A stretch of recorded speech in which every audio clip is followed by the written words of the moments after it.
Probably caught me coughing there. Welcome to my World History Notes, where I'm learning new things about the Cold War and I'm sharing them with you. Um, and this is not in depth at all, it's very on the surface, but there are things that I knew and things that I'm learning just by information that I can easily pick. Trying to understand because it's clear that the things that happened in the Cold War are impacting us today. So, and I'm looking and drawing the connections. They're pretty obvious. um, so let's begin with think about this. The 20th century was truly began in August of 1914 when the the world went to war. And the world, we like to categorize things. We like to say this is this and that's that, and these things are two separate things. But truly, the war never ended. I mean, every year between the two world wars, there was war. There was war in many places. Um, Many of the participants of World War One and the consequences of the treaty and all the other things that you could discuss were blowing up in different parts of the world. Poland and Russia, inside Russia, Turkey, Greece, you name it. There was China. There was war. So really, the state of war didn't end. We like to categorize, okay, Hitler invaded Poland and that was the beginning of World War II. Really, that's just for your own category. That's not reality. Reality was the war was going on long before then. It never ended. World War One never ended. So we had a century of total war, a century of brush fire wars, a century of mass murder, a century of mass deportations and genocide and people being displaced. And of course, we could look at the 1800s and say, call it the era of colonialism, which set this all up. Um, so there's not the whole thing, but right now we look at what happened in the Cold War, and we can see that it has a tremendous impact today, whether it be someone I've talked about, Herbert Marcuse, working for the OSS, the precursor to the CIA, eventually becoming um, the father of the New Left, which then merged with the Democratic Party, which is why we have a lot of the social things we have today. Whether it be Saul Alinsky, who I'll discuss in a different time, who began writing his radical instruction books that eventually influenced Barack Obama, and he was Hillary Clinton was a disciple of his, and she wrote her doctoral dissertation on him. So these things are all connected. All right, we don't live in a vacuum, and that's one thing I'm trying to point out. And like I say, this is just superficial. I'm throwing stuff at you. There's people out there might hear this. You know a lot more about this stuff than I do. Obviously, I just knew a name and I just went looking for it to see what else I could find. And if I live long enough, I intend to come back to all this stuff deeper and deeper and deeper.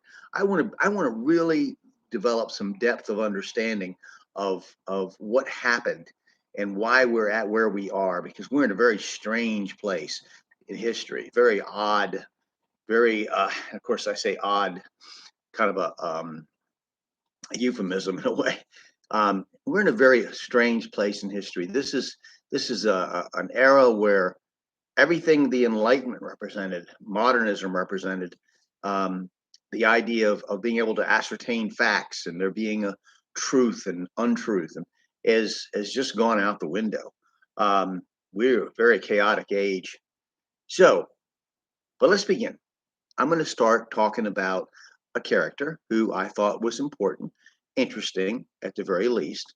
And we're going to pick today, I'm going to pick Anna Louise Strong. Now, she was a radical journalist who lived in 1970, but she was a champion of Soviet, Chinese communists, and the New Left. And she wrote for magazines, Atlantic Monthly, Harper's, The Nation, and The Guardian of New York, and the magazine Amerasia, which I talked about before. Um, she defended Moscow, Stalin during the Great Purge in the late 30s when he just had all kinds of people murdered. I mean, she was a big defender of that. She became, she was a Soviet agent. She was a KGB agent. Um, and she worked for them. And then she became a very big fan of Mao and the Chinese communists. And of course, the Soviets then reviewed her as an enemy. Um, and she was associated with the Students for a Democratic Society and domestic terrorists in America as well. A lot of things there. Interesting about her, I thought it was interesting about Anna Louise Strong, is that she was she found the prisons even of Soviet Union to be inspiring. She was a favorable had a favorable view of everything the Soviets did. Her first visit to the Soviet Union in 1921, she was moved by the slave labor camps. She quoted, her quote is, the labor camps have won high reputation throughout the Soviet Union as places where tens of thousands of men have been reclaimed. How about murdered? She spent most of her years in the Soviet Union and communist China, devoted her whole life to those nations, what one writer called the most punishing phases of socialist construction. So no amount of communist genocide could shake her dedication to the political faith. The more she knew about the purges, the famine, and the mass murder, the more intoxicating her communist romance became. When the Stalinist regime began arresting and killing her friends and coworkers, it seems her lust for the regime increased. Like Durante, who was a New York Times uh, correspondent who was pro-Soviet and talked about Stalin like he was a messiah figure.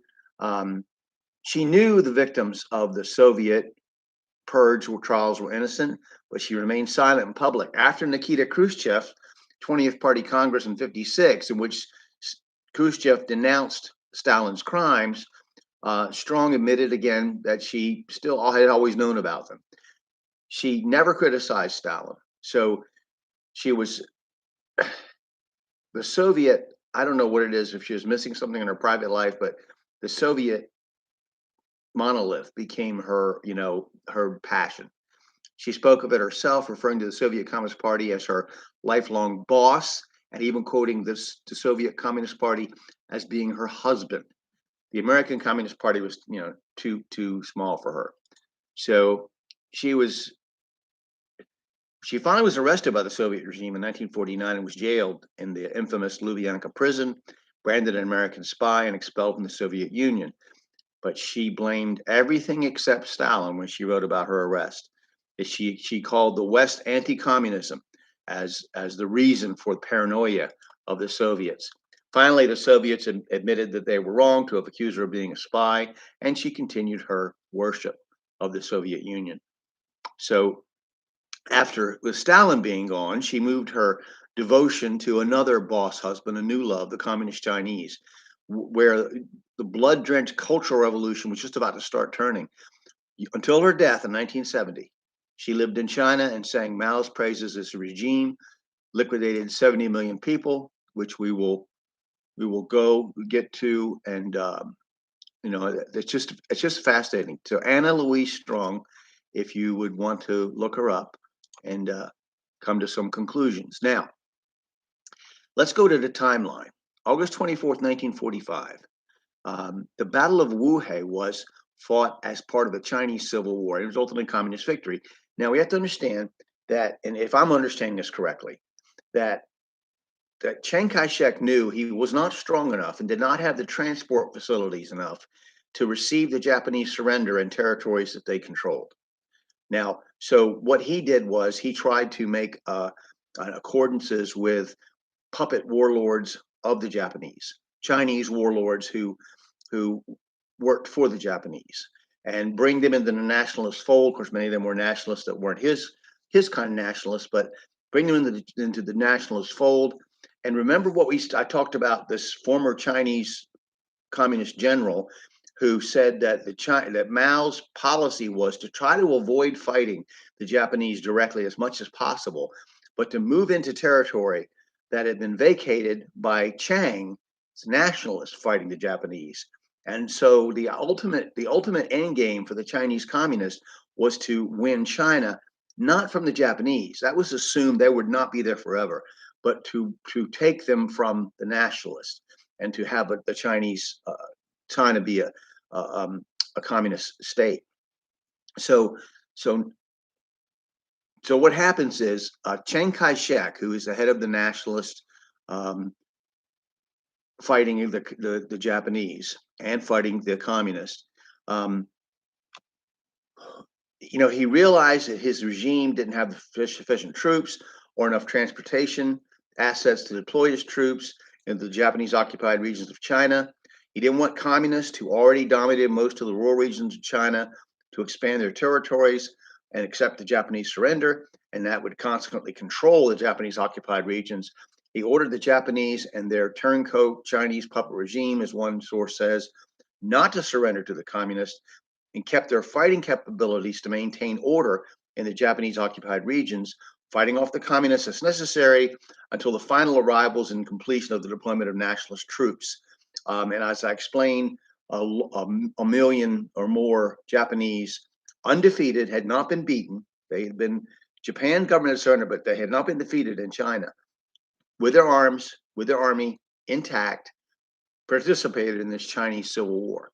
So this battle resulted in a communist victory, as many of the early battles did. There was a lot of people in our government and in Western governments that were working for the communists that were traitors. We'll get into a few of those. We've already talked about some. I hope that you'll go back and then I just hope that this will interest you into finding out. And you will come to a different conclusion than me. You might have more information than I do right yet. And but I'm going to keep looking into this. Now I want to say another thing about August 24th, 1945. British Prime Minister Clement Attlee, he told that because Lend-Lease was over, okay? So Britain was now getting a lot of stuff from the US, and they were in a very serious financial position, and they had to start back. So why they chose to start back, start from a deficit and think that socialism was going to help them out of that deficit, I have no idea. It's just, you watch shows and you listen to people, and there'll be some kind of horrible thing that they'll be facing, or oppression, and that communism is not the solution. Communism is a worse slavery than capitalism could ever dream of being. And so the idea that you would take your government and go to a socialist regime, a socialist setup, thinking you were going to come out of a hole, is just going to keep you in that hole for a lot longer time. Socialism, socialism for a capitalist country is sort of like if you feel that you're oppressed and you're in a hole. Socialism is like throwing you a shovel and telling you to dig your way out. Okay, so it just doesn't make any sense. Anyway, so that's what we're gonna stop there, and I want to talk next time about some things, Russian things, and some things in Vietnam that will be important, and another individual that I think is interesting. All right, thank you for listening, and I hope that you'll just be interested in studying this. So you have a great day.